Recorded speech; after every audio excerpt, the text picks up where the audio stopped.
Nandito ba? Uy! Ba't nasa likod ko? Ba't ako inaapol na ito? Si Raulo to. Guys, maglaro tayo ng Ghost Tag sa WePlay. Uy, ano nangyari sa'yo? Ba't ito ba to? Okay ka lang? Kailangan natin video yung monster for 30 seconds. Kasi dapat hindi tayo mahuli na ito. Find the key to the OR. Ano yung OR? Ah, ito OR. Ayun yung monster. Teka lang. Huwag maingay. Video natin. Ayun. Sige, pre, tumakbo ka na. Hanapin mo yung susi. Akong bahala dito. Kasi na yun? Wow! Uy, teka lang. Ano yun? Nakakatakbo pala to. Nandito ba?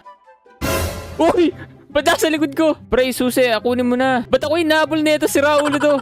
Ba't mo kayo inahabol? Kaya magalala, matalino ka sa ganito. Pupunta tayo dito. Tapos, iikot tayo dito. Tapos... Uy! Ay, nakita niya ba ako? Ang bilis mo! Ba't ang bilis mo maglakad? Oh no. Si Raulo to, master na to ko yung target. Ah, thief pala ako. Wala, natalo ako. Talo na ako. O yan, dalawa na kami. Guys, ang hirap pala na itong Ghost Tag. Subukan nyo, basta matapang kayo, matatalo nyo to. Kung sino laruin to, download nyo na yung WePlay o yung WePlay Lite sa App Store or sa Play Store.